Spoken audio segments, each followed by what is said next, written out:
Constant pain, where I live is constant rain. I would give my own life if I could change it for the better. From the letter of the law to the spirit rise up. I'm alive and I know that I'll only die once. From 9 months delivery, I didn't sign up. At times I wish you would've left me in the dust. But what in my ashes anachronistic? Spitting raps bitches with the sickness of witness. That's a ticket if you ask me to kick it. My past is wicked, so I'm a second-class citizen.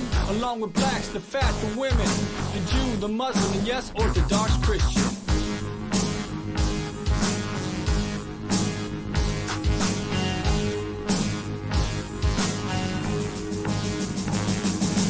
Life with 3 strikes, praise God, it's a privilege to suffer injustice that push my roots down deep with mental illness. It's something that you might not see. I hope you feel this thumping while you drive down the street, and that's real, that's real. While the wheels keep spinning, I strike deals with God and I still keep sinning. I don't fit in, I'm about to start a sit and swing low, sweet ride. Open the door and get in my religion. Too fast for fiction on a crash course collision with an image on the dashboard.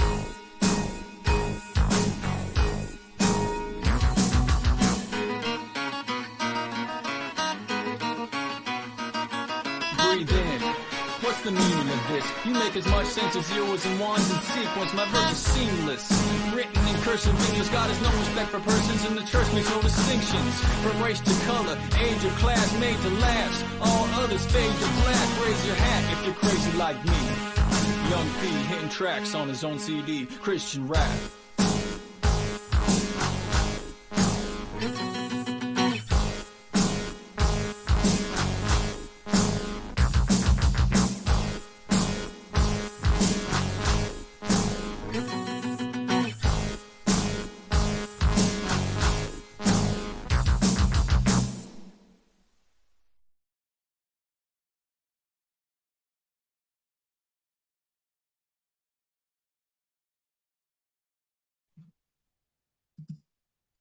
Hello, everybody.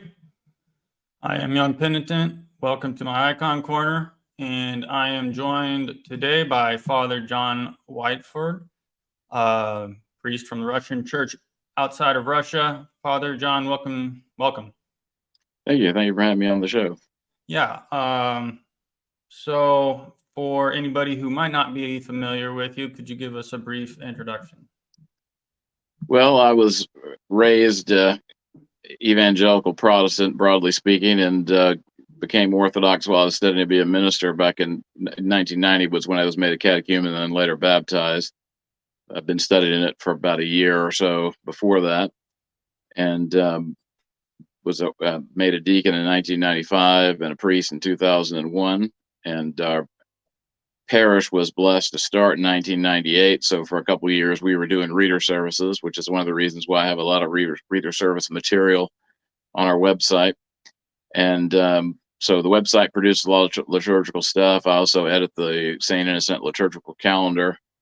And of course, I have a blog and do interviews like this one that make their way to YouTube. So I suppose that's about the main points.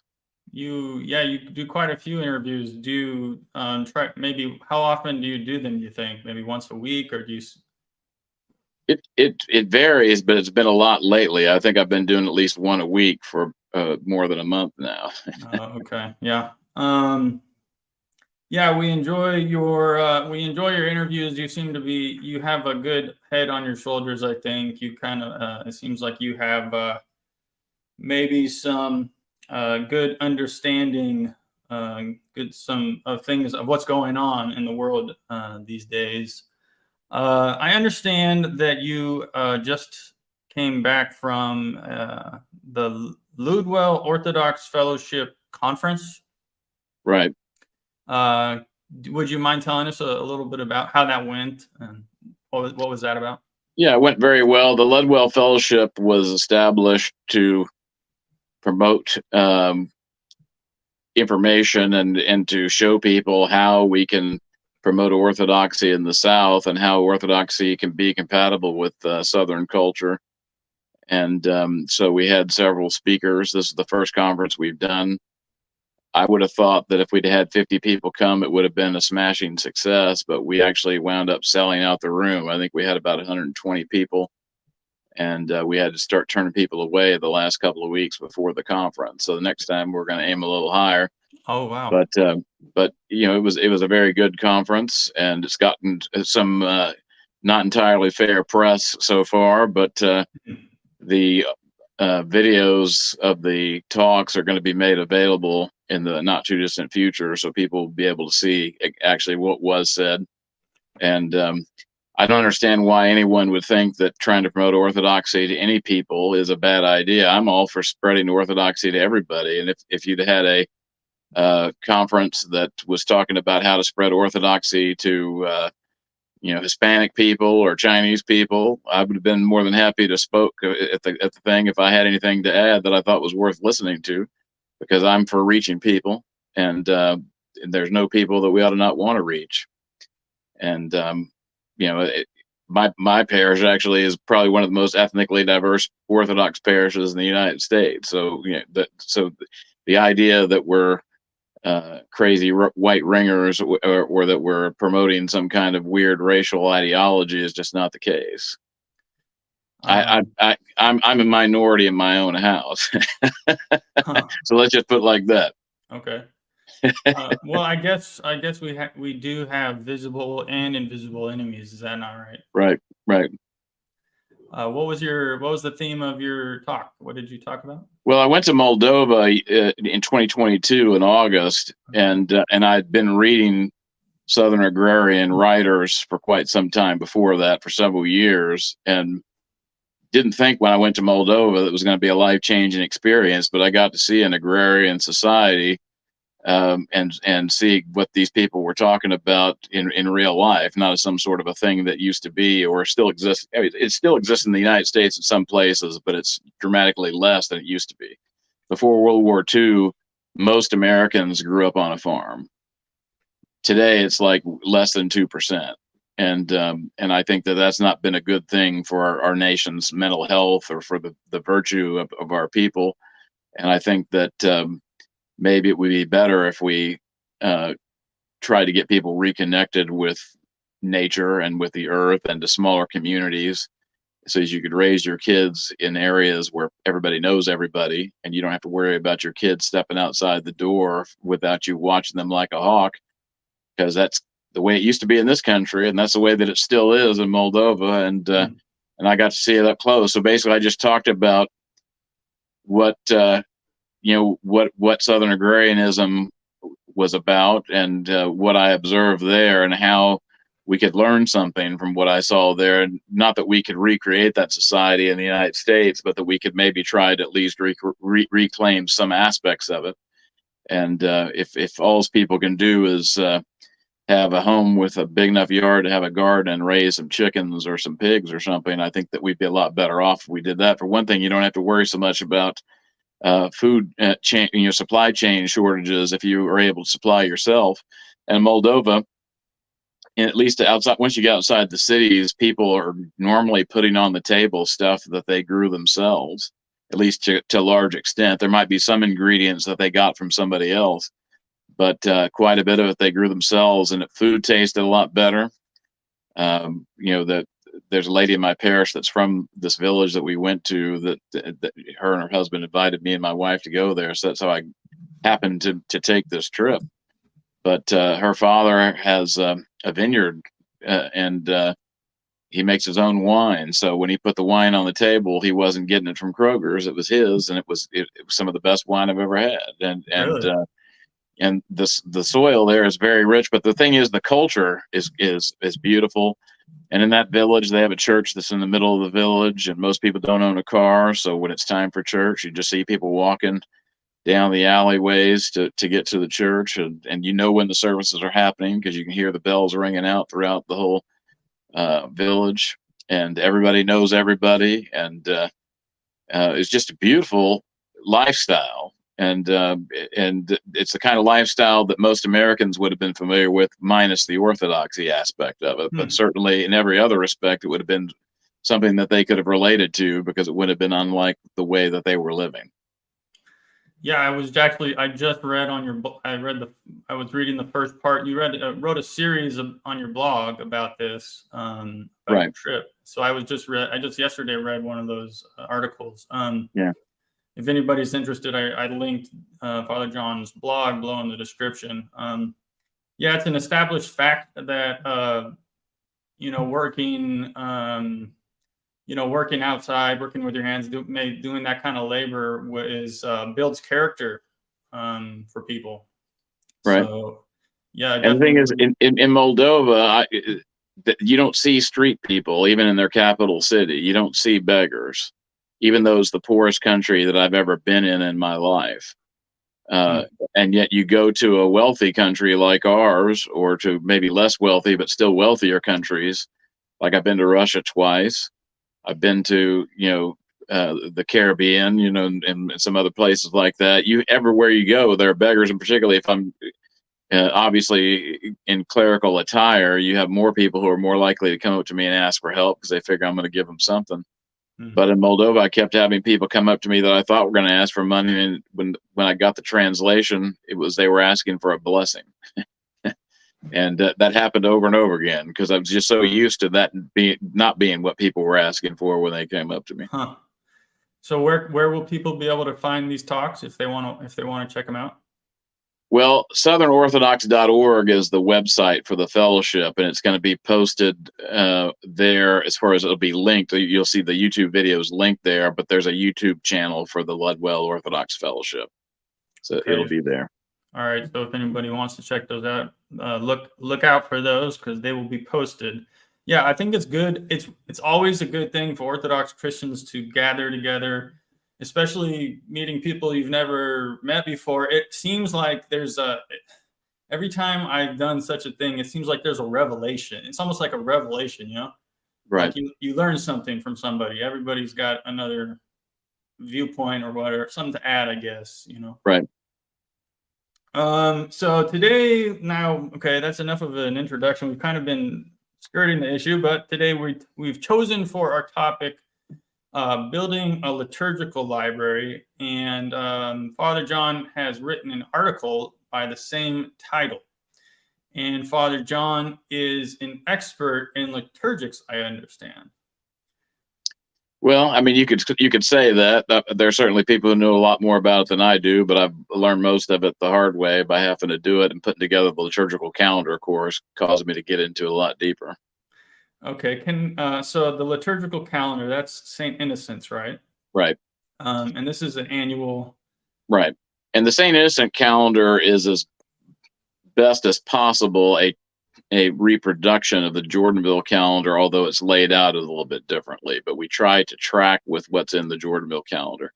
As a matter of fact, in more recent years, I've been able to get copies of the next year's Jordanville calendar before we wrapped up our own calendar, so that I could go through it and make sure that if there was anything that was different than what I was expecting, that we adjusted. Because Okay. we know that in some cases you have maybe both calendars being used by different people in the parish, and we don't want to have people getting hitting a mess because somebody's reading one calendar and another person's reading another. And we also in the early days we had bishops that we had bishops that had the unfortunate event of going to a parish thinking that they were going to be preaching on one gospel reading, and a different gospel reading was being read. And so they weren't very happy about that. So that's the reason why we made the effort to get them lined up properly. Okay. Fair warning to you. I'm in the choir. You know, I've been in the choir for a long time, but somehow I don't, since it's not assigned, I'm not the Ustavnik. That's not I've never been assigned to that, the person who puts together, that's not my assignment. So somehow, even being in the choir, I'm fair warning, I'm kind of clueless about how to put together services and all this. Maybe that's part of the reason why I wanted to do this, why I wanted to ask you about all this stuff. Yeah. I started off when I was a new convert just singing in the choir. So I learned the tones kind of.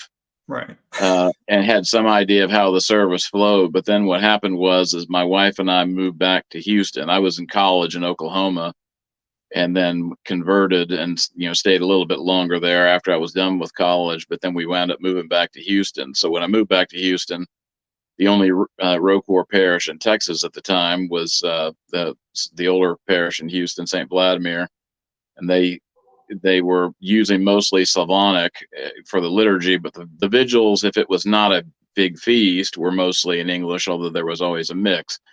And they would only buy the Jordanville calendar, so I had to learn how to read it. Which the calendar is written in Russian with a lot of Slavonic words, actually, because a lot of verbiage is taken straight out of the Typicon.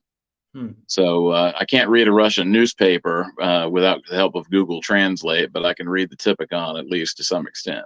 Okay. So I was able to figure out how the calendar worked and how the services got put together, and also I was often the choir at the vigil, so I had to learn how to sing the tones from memory and know that if it was tone 6 to Kieran melody, how to make that happen. And I can't read music, so I wasn't using. I can read music enough to know that when the notes are higher up, the note that you go up, and when they're lower, you go down, but not well enough to where I can look at sheet music and reproduce it with any kind of accuracy. But I did learn how to get my way through a vigil service. So it seems like, it almost seems like to me that you almost have to, it almost has to be a necessity before you can really start to, to know that you have to know it before you actually kind of learn it. Is that right? I would say that's true. And at the beginning, the rubrics seem baffling because they seem so complicated, but the more you get into it, the more you start to see the patterns. And after a while, you don't even need to look at the rubrics if you have some idea what the rank of the service is. Okay. But it does take some time. So it's good. One way anybody could do this is to start doing some services at home and putting these things together yourself. And as an exercise, one way to do this is if you have the text for the services electronically, you could actually put together the service as a text where everything is the way that you would actually sing it during the service. I think it's impractical to do that on an ongoing basis, but you might find it useful to do that a few times at least, just to get some idea of how everything's supposed to be put together, and then having somebody look it over who knows how it's supposed to go. Like a test run almost, sort of. Right. Okay. So how did you get involved with doing this calendar, and how did that start? Well, when back in the days when Prodigy was an internet service provider, for those of you who are old enough to remember that, when I first subscribed, they gave a certain amount of web space for free. So I had the ability to put stuff on the web. And so I thought I'd make some use of it. So I started posting rubrics in variable portions for the liturgy and for Typica. And I always posted the stuff for Typica because back when I started posting it, that's what we were actually using, because we'd normally only had a priest come and serve our mission maybe once every other month. And so for the most part, we were doing reader services. And the early days, the rubrics were posted a lot more simply than they are now, because I was just worried. Originally, I was just trying to lay it out so that I could remember or keep straight what the order of the service was. But when we started trying to, I think it was around 2009, maybe, that Father Daniel Marshall, who's the guy behind St. Innocent Press, spoke to me about putting together a calendar and how we would like it to be sort of a mirror of the Jordanville calendar. And so because the Jordanville calendar, for example, it includes incipits, or in other words, the very beginning words of the first Kieran.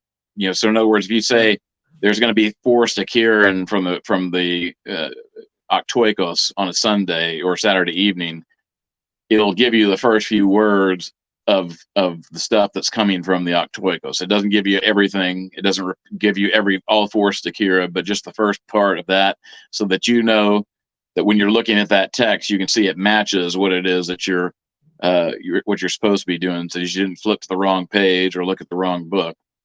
And so once I knew what we were trying to do, I started making the rubrics we posted online match more the format that we wanted to use in the calendar. It's still laid out on the website a little bit differently because I designed it to normally be able to print the rubrics out to where there's one page that has the rubrics.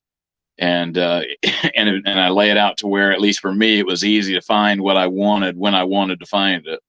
And the printed calendar is laid out slightly differently just because we didn't have limitless space.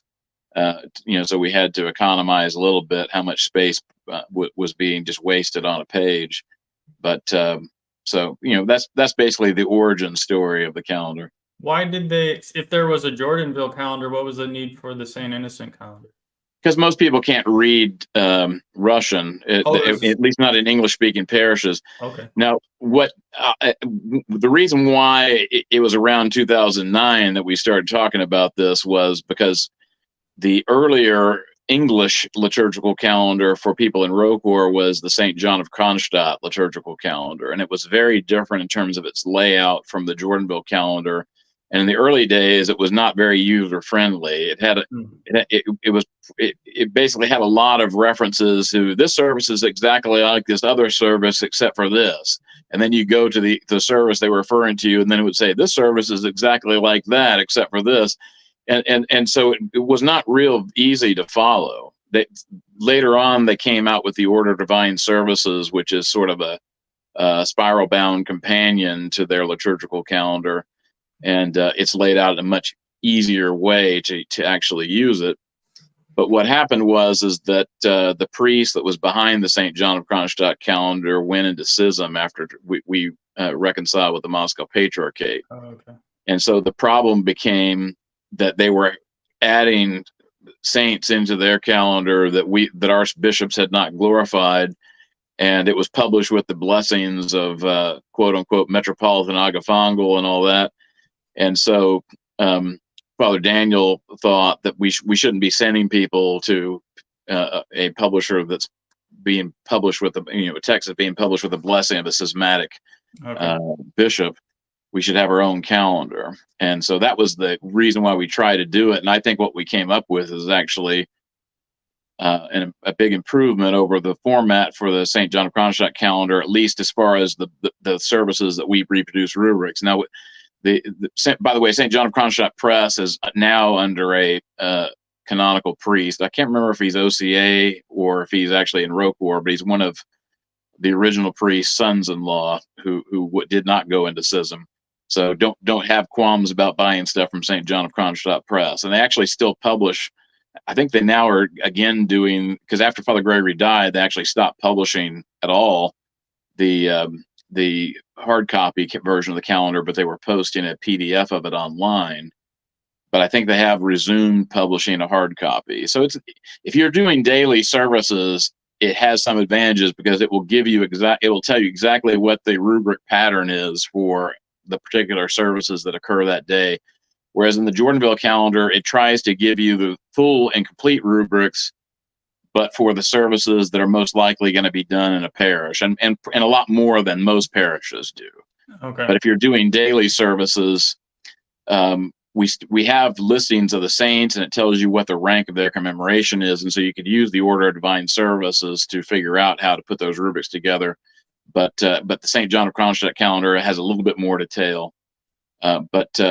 But basically, we wanted something in English, and we wanted something that was published with the blessings of our own bishops. And I think the format is good. In some ways, it's easier. I would say it's certainly easier for me to read, just in terms of the formatting than the way the Jordanville text is laid out. But for Russian speakers, the Jordanville calendar is still good, and it's still being used by a lot of folks. Okay. So what does it all involve? Like, how do you go about figuring out what is going to come, and how do you, when you're putting that together?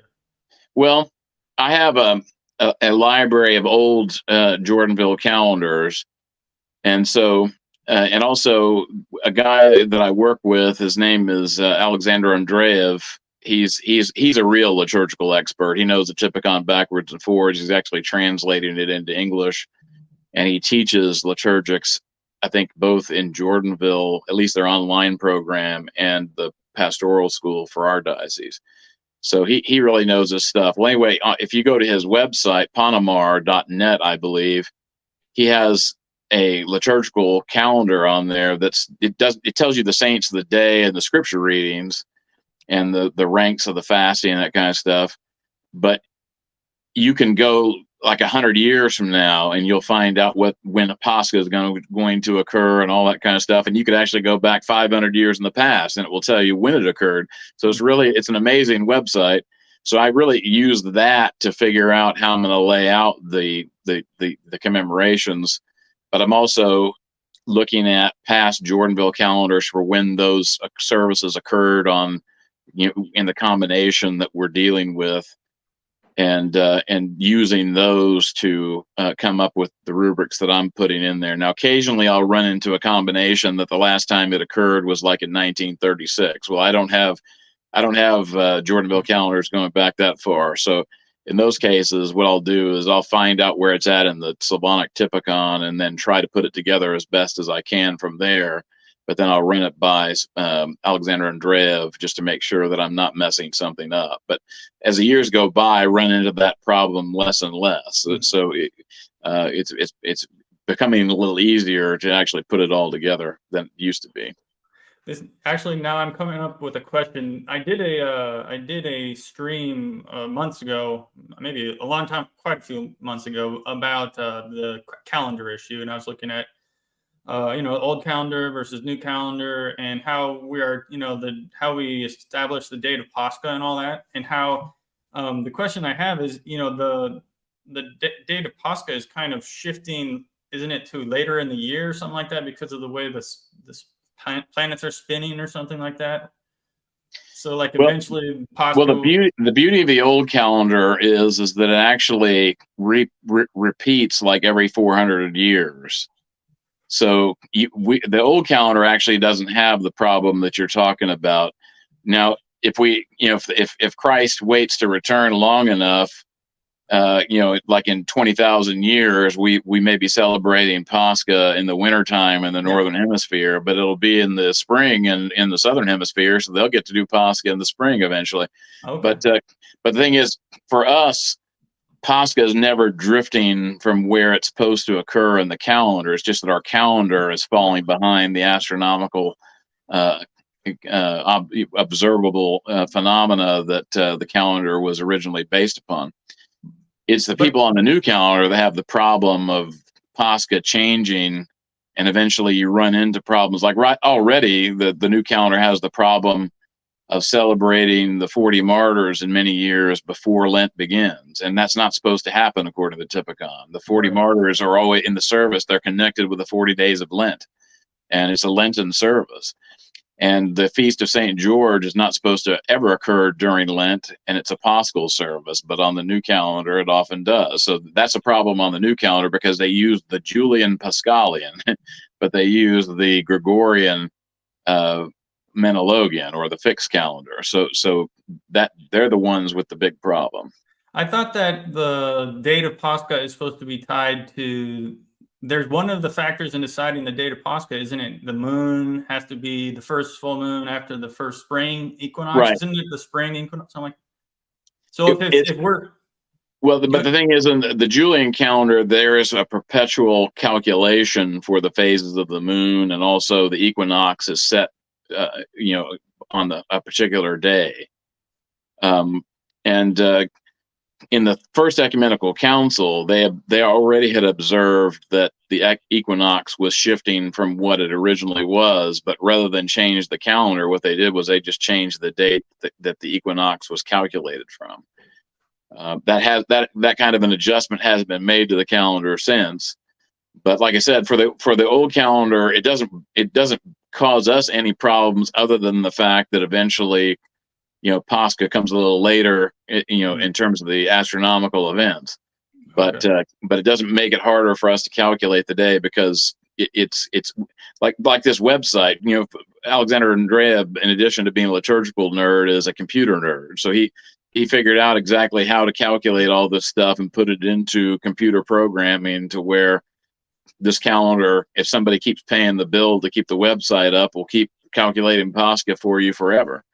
But with the revised Julian calendar, calculating Pascha is a lot more complicated, and even the Gregorian calendar. Like, let's say, just to say, at some point the new calendar said, well, let's forget the old calendar Paschali and let's just go for the Gregorian calendar and be done with it. It's still a much more complicated thing because they're trying to keep everything in line with the astronomical events. And unlike the assumption of the Julian calendar is that there's 365.25 days in a year, and so that's why we have a leap year every 4 years. But to keep the equinoxes and all that kind of stuff from shifting on the Gregorian calendar, occasionally you don't observe a leap year, right? And there's a very complicated formula for how all that's done. So you would never. So according to you, we're never going to have to reset the calendar. There'll never no. be. We certainly could do it theoretically. It's possible that at some point the church could say, you know what, maybe we ought to go ahead and get the calendar to line up back with these astronomical events some kind of a way. But what I would say is it would have to be something that the whole church would have to agree with, and you'd also want to revise Paschalian, because it doesn't make sense to have a Paschalian that's based on the old calendar if you're going to observe the new calendar. Okay. All right, that was my question. Okay, so now getting around to the topic of building a liturgical library, where do you start? I would say the most basic liturgical book that you want to get is a prayer book, because if you're having a prayer life at home and doing reader services is something that you would like to do, the easiest reader services you can do are the ones that you're going to find in your prayer book. So you can do your morning and evening prayers from there. You can also do things like the Akathis to the Mother of God, or you could do the canon to your guardian angel. I would recommend getting a prayer book that matches the translation that your home parish is using, which of course they all should be using the Jordanville translations. And so that means getting a copy of the Jordanville calendar. But, for example, if you had a parish that, let's say it was a Byzantine parish, or we're all Byzantine, right? I suppose you could say, but a Greek style parish, a lot of those would use the Boston translations, which only differ a little bit from the Jordanville texts. They're not hugely different, and they use the same Psalter translation. So maybe you would want to get the Boston prayer book, and then some of the other texts that would align with that. Okay. And after that, I would say the next thing you would want to do is to get a Psalter, because that's another thing that's easy to do at home, to just read the Psalter. And again, you would want to get a translation that matches the one that you're normally hearing at church, ideally, which should be the Boston Psalter. It's not a flawless translation, but it's a good translation. But if you're at a parish, for example, the Jordanville Psalter is used in some parishes. So if your parish was using that, then you might want to get that instead. If that's what you're actually getting into your head, what you don't want to do is have different translations that you're hearing in different occasions, because then it's harder for you to actually memorize these texts.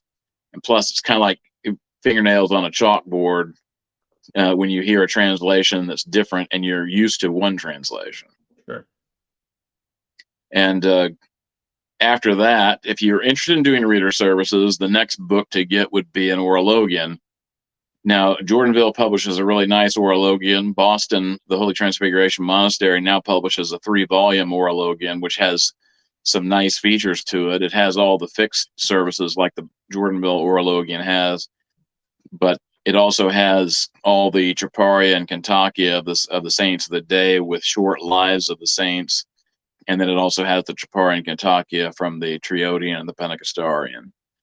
And but if you're interested in doing reader services, you can actually create your own Orologian. I did a video, which is on our parish YouTube channel, that talked about how to make your own service books. And so what you can do is let's say you wanted to start off with something fairly simple, like doing small comp line in the evening for evening prayers. Well, you could cut and paste the text to small comp line. I don't know if I have some of these texts, I have a Word version of the text that you can download. But even for those that I don't, if you just cut and paste the text and then lay out the text the way you want it, maybe if you have bad vision, you might want to make the text really large. If you want to economize paper, you might want to make it a little bit smaller. But print it out double-sided, punch holes in it, and put it into a good ring binder, and put tabs in there so you can keep track of which services you're wanting to do. And then you've now got the beginnings of your own Orologian. And unfortunately, there's not a good hard copy version of a reader service Orologian on the market that I'm aware of. And so I would start trying to build your text from there. But having a hard copy of the Orologian is a good idea, because one thing I would say is, today we have the luxury of having gadgets and electronics, and so theoretically you could have all your services on a Kindle and do the services from there, because they're like Father David Straught actually sends out for Sunday or Saturday vigils and for feast day vigils a text that you can read on a Kindle, and it has everything laid out exactly the way it's supposed to be done. So you're not wasting paper, you've got there electronically. But the problem with that is, what do you do if the power is out for 2 weeks, which could happen? It's happened here before because of a hurricane, but it also could happen in the future because we start having economic disruptions and stuff to where you wind up not having all the electricity that you have today. Or it's possible, if we wind up in a not so nice situation in terms of our government, they start taking stuff off the web that you used to count on being able to use. So I think having hard copy text is a good idea for that purpose. That brings up a question. So I have seen visiting clergy come to our parish, and the deacon came out and he was reading from an electronic screen, and I had never seen that before. It seemed a little, I guess I just noticed it. It almost seemed like, is that appropriate? What do you feel? Is that how do you feel about that in a church service? I would say it's less than ideal. I've had to do it on some occasions, because like just this last weekend, I had a vigil service book that has the prayers for hearing confessions, because I knew I'd probably be hearing confessions. But because of a bunch of stuff that happened that's not important, I wasn't able to have my service book when I was being asked to hear confession. So I pulled the same prayers onto my phone and had to read them off of my phone. I was trying to do as much from memory as possible, but I found that just the thought that I might forget something because I don't have the text sometimes will cause me to forget it, even though I can normally do it from memory. Yeah. So I had to do it then. And on another occasion, I remember I was at a Lenten clergy retreat, and I realized I didn't have a copy of the pre-sanctified liturgy with me for some reason. So I asked Archbishop Peter if I could read it off of my phone, which he gave me a blessing to do, and I did. But I'm told that there was one parish that he was visiting where the reader came up during the liturgy to read the epistle, and he had one of these, like a Kindle or something like that, and he brought it to the bishop to get a blessing, and the bishop gave him a blessing, but he said, "Don't ever do that again." So I think it's less than ideal, particularly when you're in a vigil where it's dark. Right. If you see a bunch of blue screens, lighting up the church, that's distracting to people. I mean, for the longest time, they didn't even want electricity on the Holy Mountain, but now they have it, Right. So, I don't know. Okay, so after the Orologian, what comes next? I would say you'd want to get a liturgical gospel and a liturgical epistle, because one of the things you could download is Typica. So this is a fairly easy service to do, and it's a service that you can do even if, let's say you normally have a parish where you've got all the cycle of services and you've got a priest and you can take communion. There's still going to be some occasions when you can't go to that church. And so learning how to do Typica when you can't go there for a feast day or a Sunday liturgy is a good thing to learn. But to do Typica, unless you have someone provide you with exact readings electronically or something like that, the gospel readings usually begin with different phrases that are not always easy to guess. And sometimes they begin not right at the beginning of a verse, but maybe somewhere in the middle of the verse, and they might even end in the middle of a verse. So having a liturgical gospel that tells you how to read the actual readings properly, and an epistle book to do the same, and the best editions that are out right now, in my opinion, are published via lulu.com, but they're put out by Father Peter Gardner, and they're based on the King James text. I have a review on my blog about it, and particularly for the epistle book, I recommend going through it and making margin notes, because some of the verbiage in the epistles and Acts in the King James version, it's a bit difficult for people to understand, particularly if they're just hearing it and not looking at it. So in the edition that we use in our parish, I have a bunch of margin notes for phrases like that. For example, in the book of Acts, there's a place where it talks about St. Paul when he's on a ship fetching a compass, fetching a compass in the contemporary English would mean, hey, go get that compass over there. But that's not what that means. It means to make a circle around an island is what it was the usage in that particular verse. Okay. So to me, I think if you want to have people actually understand what's being said there, it makes a lot more sense for the reader to actually read that as they made a circle rather than they fetched a compass. So anyway, you can also, there's an epistle book that's published by St. Tikhon's Press, which is not bad, but it does have some really odd wording, and it's not the King James, it's not the New King James, and it's not the Douay Rheims. It's sort of a combination of the two.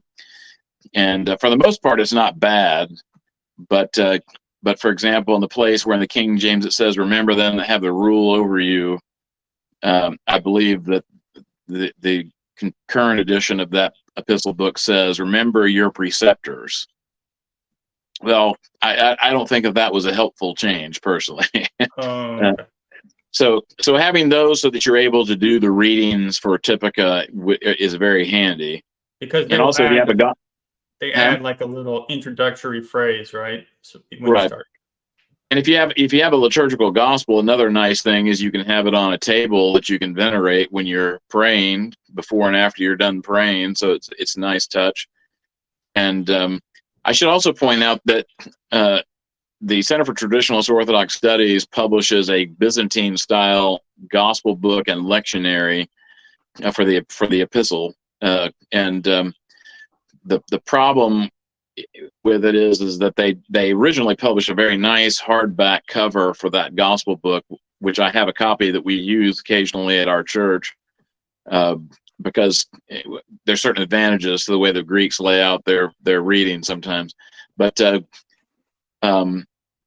they now only publish that in a soft cover, so it's just for that reason not likely to hold up very long. But if you're doing readings at home, they're fairly inexpensive. I think the epistle book is like $25, and the gospel book is maybe $35 or $40. And the nice thing about the Byzantine lectionaries is for most of the year, you can put your bookmark on one day and then move it over to the next day, because they're just in the order that they're read during the year. So if you want to do the daily readings, they're really handy for that. When the Lucan jump happens, you need to know that you're going to have to make a jump, usually. In the readings, but for the most part, it's pretty simple. And the reason why we occasionally use that is there are some gospel readings that skip a couple of times, and rather than have a deacon who might fumble the reading because he's trying to remember, okay, where am I skipping next and all that, it's easier to just read it straight from that edition, because it's all laid out exactly the way that it's read. We also use it sometimes for the Royal Hours for that reason. Actually, for the Royal Hours for Holy Friday, we always use that, because it's just a lot handier than doing it from the other edition. A lot of readings that day. Right. Why is it that the publishers who publish some of the best books we use and that we have in the Orthodox Church tend to be uncanonical? Well, that's a good question. I think partly it's because in some cases they're very focused on having a text that is exactly the way they want it, and maybe maybe for people who are a little bit more loosey-goosey, they wouldn't care so much. But the Boston monastery, for whatever problems they have, you can never accuse them of publishing bad books. The books that they publish are very well done. They print them on high quality paper. Their editions of the things like the Manan, they now have actually the Octoikos and the Triodian. So basically, you can buy the entire liturgical library as they publish it. And so you have a completely consistent translation. So if you're in a parish that's doing like Greek chant, I would say that's not a bad addition to get, because it's actually marked to match the Byzantine tones. So yeah, they do a great job with that. But Jordanville does a good job with what they publish too. And St. John of Kronstadt Press, for a small operation, has published a lot of great stuff. They were the first one to publish the complete Manan, which was a big undertaking. And there's still only 2 complete translations of the Manan available. One is theirs, and one is the Boston translation. Oh, okay. You would think, with all the money the Greek Archdiocese has, that they would have done their own edition or something like that, but they haven't. Okay.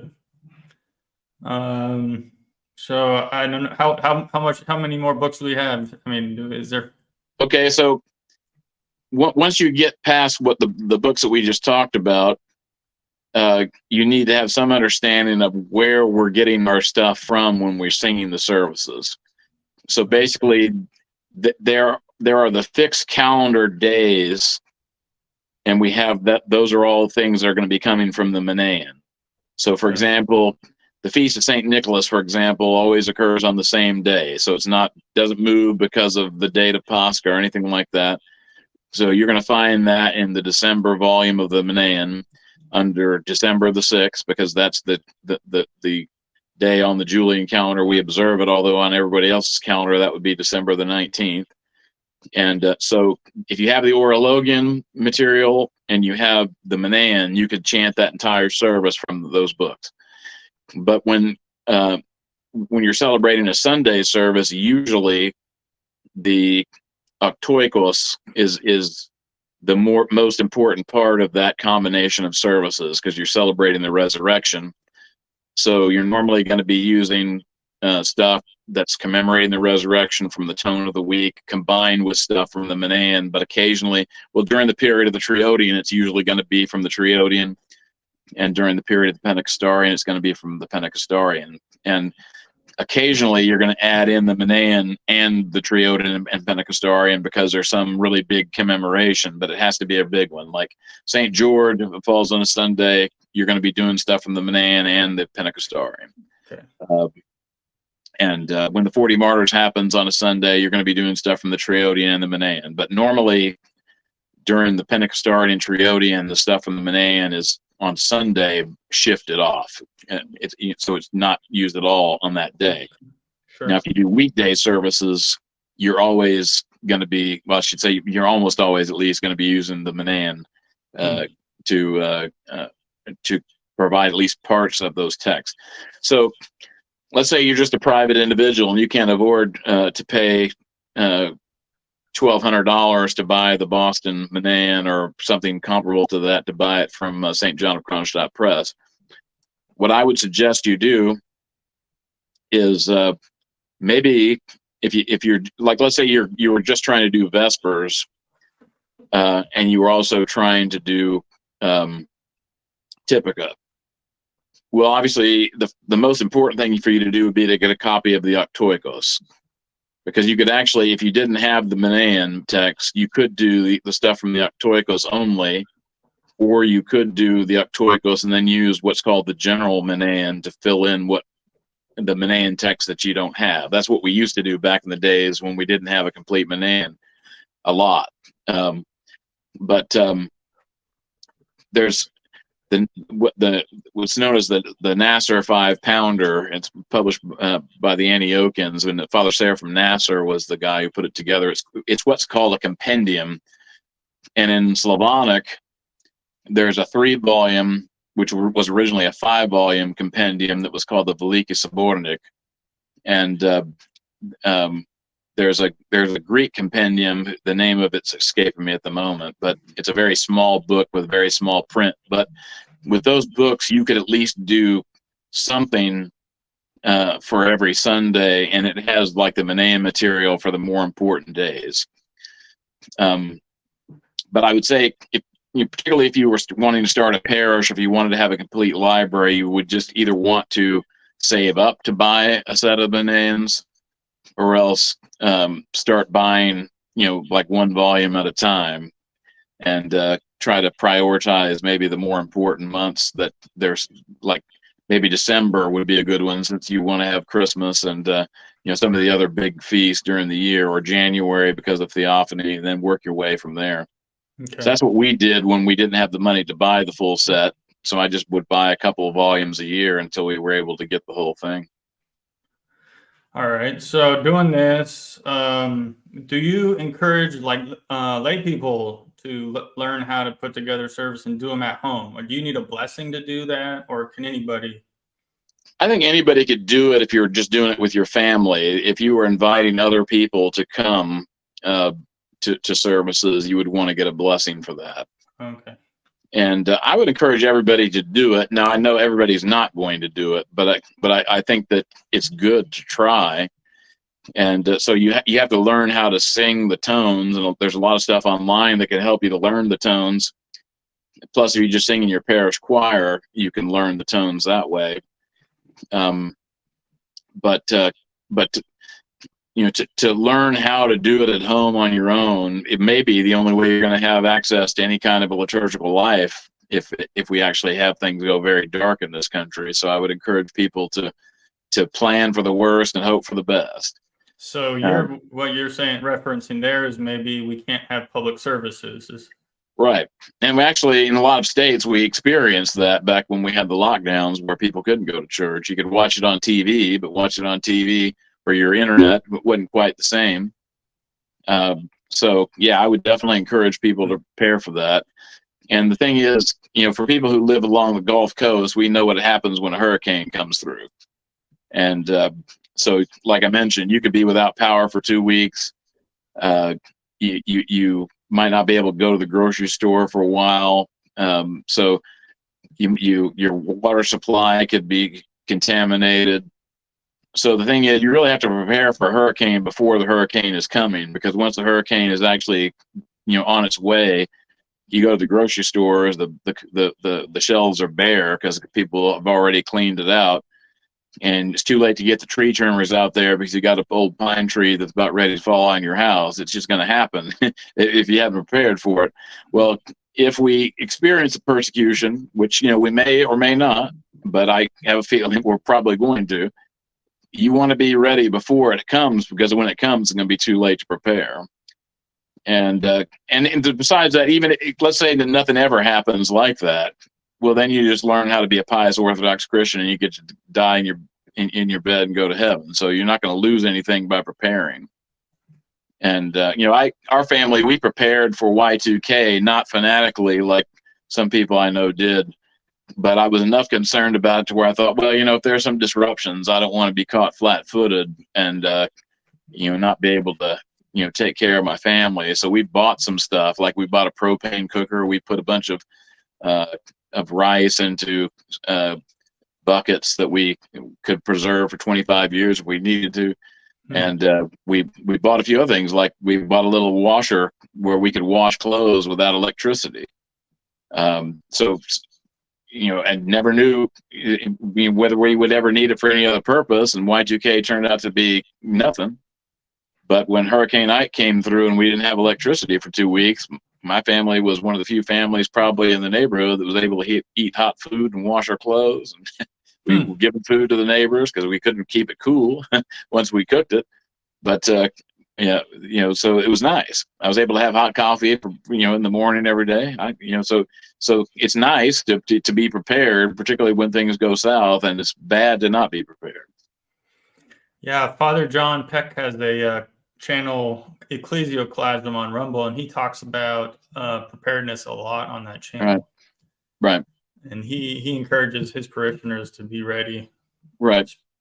So quickly, I should point out a couple of things just to sort of round out everything. St. John of Kronstadt Press has a 4-volume set of the complete Octoikos, which that's the translation that I prefer. But as I said, Boston publishes a 1-volume complete Octoikos, which is very nice.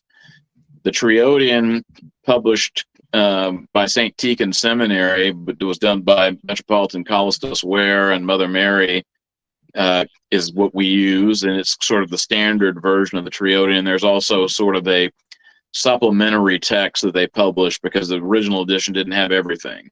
So the supplementary text gives you all the stuff that wasn't in the first volume. But again, you can buy the Boston one, which has a complete Triodian, and the Pentecostarian, Boston publishes it, St. John of Kronstadt Press publishes it. And those are the only editions that I'm aware of that are complete, that are in English.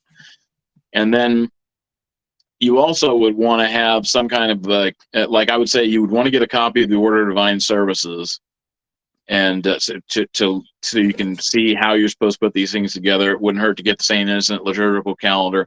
I do post the rubrics online for free, but I don't post all of them just because it's not practical to do it.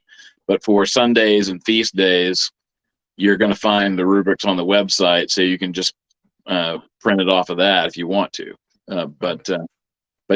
So basically, there is a book called the Typicon, which tells you how to do all the services. It gives you the order of the services. It's not very user-friendly if it was ever translated into English as it is, but it hasn't been translated into English yet as it is. Parts of it have been. But I think that the fact that it's not very user-friendly is the reason why it hasn't been. But I'm hoping that Alexander Andreev will have it available in the not-too-distant future. And he will also include a lot of footnotes that will explain a lot of things that are not obvious from the main body of the text. But the Order of Divine Services is sort of a distilled version of the Typicon. And right now there are 2 volumes of that are available. They eventually are supposed to have 3. There's volume 1 and volume 3. Volume 2 is actually still in the current edition of volume 1, but eventually they want to expand that section, which I believe is going to be the Triodian and the Pentecostarian, into a larger volume, and that'll be volume 2. But basically, with those 2 volumes, you already have pretty much what you would get from the Typicon, and so if you have those things, you'd be able to do at least the cycle of services at your home, except for the sacraments, unless you happen to have a priest handy. Right. Okay.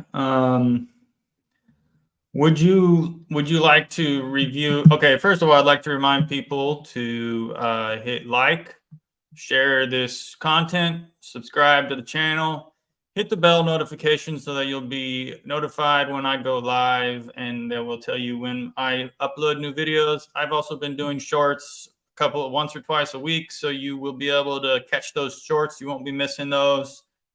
I have opened a couple Telegram channels for Young Penitent, which are linked below. You can join there. There's a little chat, which is kind of like a lounge where you can just hang out and just talk to other Orthodox Christians. I would definitely suggest going there and joining. Also, if you'd like to support the show, you can send in a super chat. I have a few costs associated with running the channel, and you can pitch in if you like. And if you have any questions for Father John, start thinking of them and put them in the chat.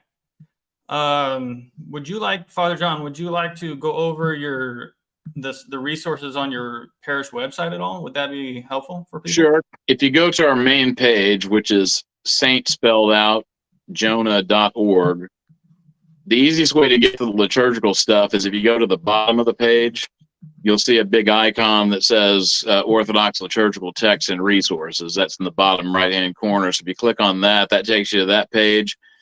And so you've got links to the rubrics page, links to the variable portions of the Divine Liturgy, links to the variable portions of the Typica, and then also links to other websites that have lots of helpful material, and then also to Orologian texts that are in Word format. The reader service Orologian is linked up at the top. And then there's links to lots of websites that have stuff in different languages. Wow. That's a good, looks like you've got a good resource there for people. I imagine a lot of people use this. Yeah, I occasionally, I'll get thank you notes in the mail from people. And, sadly, a couple of years ago, there was a parish that closed down, but it was a parish in the Northeast. And it just kind of, because of people moving away, I guess, they had to close down. But they told me they were able to keep doing services for several years because they were using the stuff on our website. And so they used some of the money that they got from the proceeds of the sale of their church. When they shut it down, they sent it to our parish. So I appreciated it. Sad to see that the occasion that it had happened. But I get emails from people who are like, back when we were in Afghanistan, I occasionally would get an email from somebody who was in the service, and they were doing services there because they didn't have a chaplain handy that was Orthodox. So, I'm happy to be able to help. One of the reasons why I started posting this stuff online was I just thought, I'm going to the trouble of putting this stuff together for my own use. I might as well make it available to other people so that we don't all have to duplicate the same labor. And, that makes sense. Would this be the same, like for Greek usage versus Russian usage? Would they both be interchangeable, or are there differences? There are differences. Now, sometimes, like in the reader services text, it'll note what the Greeks do versus what we do, but it's mostly following Russian practice. But in the online resources section, there are links to other websites that provide stuff that are put together by people who are using Greek practice. So some of that stuff will match Greek usage more closely. All right. So there people know where they can find that. And I think that's the interview, Father John. Okay. Thank you for coming. Is there anything you'd like? I mean, if people want to follow you or find you, I put a few links in the comment section below for your Telegram channel, your blog. I mean, right. Is there anything you'd like to say before we head out? Well, our parish has a YouTube channel, and I have gone a couple of weeks without putting a new video up just because I've been so busy, but I'm going to probably post another video in the next week. But so far we got 4 up. And the series is designed to help people figure out how to do services at home. Also, a lot of it's useful just for people who are trying to figure out how to do services at church too. But it's primarily geared for people who maybe don't know anything about how to do the services, but would like to learn how to do it. Are you posting your sermons? Are all of your sermons posted? Are they on that website too, or that channel? If you go to the website, the sermons are posted there. They're also posted on Ancient Faith Radio. Occasionally, I'll preach on a topic that they won't publish the sermon on because it's considered controversial. But the parish website has all my sermons on there, just without the fancy introduction that Ancient Faith Radio has. Oh, okay. And is it just the audio version? Right. Okay. So that's called, is that from the AMBO? Is that what it's from called? the Ambon? Yeah. Ambon. So I recommend you guys listen to his sermons because Father John, he's a learned priest, so he has a lot of knowledge to share with people. So again, thank you, Father John. And that is our stream for the day. Thank you all for joining us, and we'll find you on the next one.